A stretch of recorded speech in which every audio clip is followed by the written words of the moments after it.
வருஷமா பெரியவாள தரிசனம் பண்ணக்கூடிய வாய்ப்பு எங்களுக்கு 1986 வருஷமா நடந்தது. அது எப்படின்னு கேட்டேன்னா, பெரியவா பிரதோஷ வெங்கட்ராமி மாமா என் இதில் ஐசியூவில் அட்மிட் ஆகியிருந்தா. அவள் மாமி அந்த மாமாட்ட நான் சொன்னேன், இந்த மாதிரி பிரதோஷம் விரதம் இருந்துருக்கேன், சிவன் கோயிலுக்கு போயிட்டு வந்து தான் பெரியவாளை பார்த்துட்டு நான் சாப்பிடுவேன். பிரதோஷம் ஒவ்வொரு பிரதோஷம் தோறும் மகா பெரியவாளை தரிசனம் பண்ணிட்டு வருவேன். அப்போ அந்த மாமி தான் என்னை முதல்ல கூட்டிகிட்டு போய் என்னை பெரியவாளை காமிச்சு வச்சா. அப்போ நைட்டு ஒரு 9 மணி இருக்கும். பெரியவா மேனாக்குள்ளே இருந்தா. சடனாக நாங்கள் போய் நின்ன உடனே பெரியவா தரிசனம் கொடுத்தா. அதான் எங்களுக்கு முதல் தரிசனம். அதுக்கப்புறம் ஒவ்வொரு பிரதோஷம் தோறும் மகா பெரியவாளை போய் பார்த்துட்டு பிரதோஷ மாதத்தில் போய் அடுத்த நாள் நான் மாமியே என் கூட வருவா. விஸ்வரூப தரிசனம் பார்த்துட்டு தான் நாங்கள் பெரியவா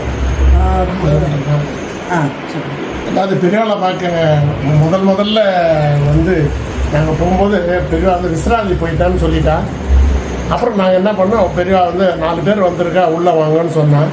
உள்ளே போன உடனே முதல்ல பிரதோஷ மாமியை பார்த்து மாமா கேட்டார், வேறு எப்படி இருக்கான் பிரதோஷம், சௌக்கியமாக இருக்கானா, அவன் அதை ரொம்ப ரொம்ப ரொம்ப அடம் பண்ணுறானா, பெரியவாளை பார்க்கணும்னு சொல்கிறானா. சரி சொல்லிட்டு மாமி கேட்டால், மாமி பெரியவா நீங்கள் தான் பெரியவாளை மாமா காப்பாற்றிட்டு இல்லை நான் தான் மாமா கூட தான் நான் இருக்கேன் அப்படின்னு சொல்லிட்டு பக்கத்தில் என் ஒய்ஃப் நின்றுட்டு இருந்தா. இவன் யார் இந்த பொண்ணுன்னு கேட்டான். அவன் இவ தான் மாமி சொன்னான், இவ தான் மாமாவுக்கு கைங்கரியம் பண்ணுறான். ஏன்னா எனக்கு இவளை தெரியும், இவன் நர்சம்மா சொல்லிட்டு இவளை கூப்பிட்டு பக்கத்தில் நிற்க வச்சு, நீ தான் மாமாவுக்கு இது பண்ணுறியா, பல்ஸ் எப்படி இருக்கு இன்னைக்கு, பிபி என்னான்னு சொல்லிட்டு எல்லாத்தையுமே கேட்டான். அப்புறம் நீ அவனை நல்லா பார்த்துக்கோ, நீ அவனுக்கு இது கஞ்சி காத்தால சாயங்காலம் 2 வேளையும் நீ தான் கொடுக்குறியா, நல்லா பார்த்துக்கோ மாமான்னு சொல்லிட்டு இவன் சொன்னான். மறுவாழ்வு கொடுத்தாச்சு அந்த மாமாக்குன்னு சொன்னான்.